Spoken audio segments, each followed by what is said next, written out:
Hey, best friends!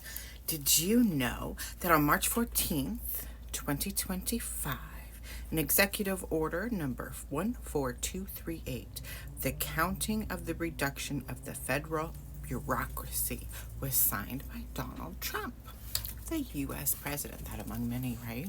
Like, how can we even keep up? Well, let me tell you about this one, because this one's kind of special, near and dear to my heart. And if you are not new here, then you know that I'm a reader and a writer, and I like to keep my content kind of based around books, both fiction and nonfiction.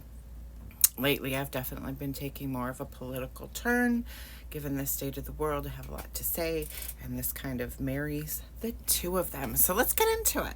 So this EO is specifically kind of targeting funding. We've all heard 45 talk about wasteful spending. This kind of addresses that in that it looks at several different agencies, 7, and the funding given to them, and it seeks to reduce their funding by the maximum amount or the maximum extent consistent and applicable with the law.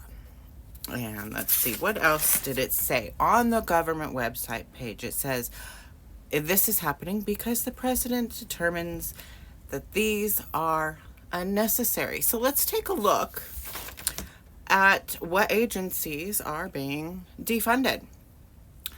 The Federal Mediation and Conciliation, the U.S. Agency Conciliation on Homelessness, Minority Business Development, the U.S. Agency for Global Media, the Woodrow Wilson Interstate Center for Scholars. I think that has something to do with the Smithsonian, doesn't it? Yeah, in the Smithsonian Institution, the Community Development Financial Institution Fund, and the IMLS. What's the IMLS? Well, it's the Museum and Library Services Act that was established in 1996. Now, this act assures that everyone has access to a positive library and museum experience, and everybody has access to a library and a museum.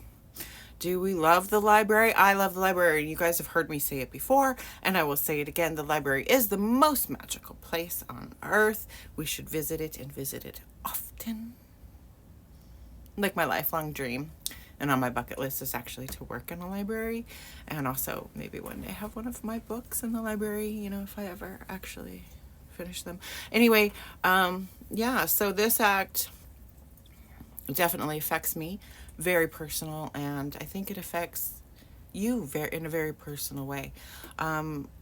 This, like I said, this was signed on March 14th, and local libraries are already suffering the consequences in that they can't access the funds that were already allocated by Congress to them. And some of them, we're looking at the loss of summer programs, the loss of limiting Hoopla or Libby and what's available and how much you can check out. We're also looking at some local libraries having to consider permanent closures, temporary closures. So this is very, very near and dear to my heart. So I am asking you today to please, please, please call your representatives, particularly your congressmen, or email them. Super easy to email them. You just look up, how do I reach my local representatives? And it will ask you where you are. You just type in your zip code, and it will give you a list. You go to your representative's website, click on the contact me, fill out a quick form. You don't have to make it long.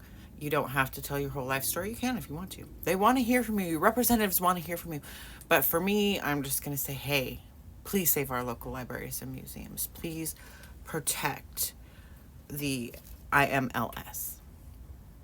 And hit send. Super easy, super quick. So please, please, please, can you do that for me? Your voice matters. Our voices matter. And when we stand together, we can protect the things that are important to us. And I'm sure that the library and museums are just as important to you as they are to me. They certainly are to our children. Thank you. Thank you so much. Maybe if you're new here, you'll consider hitting that follow or subscribe button. I come on here every once in a while and talk trash about historical events. Currently, I've been talking about more current events in my series called Gigi Says What Now. And from time to time, I also do a Fantasy Fiction Friday where I read excerpts of the books that I'm currently working on. And yeah, thank you so much for being here. Welcome, welcome, welcome. And remember, you are valid, you are worthy, you are loved. Okay, bye.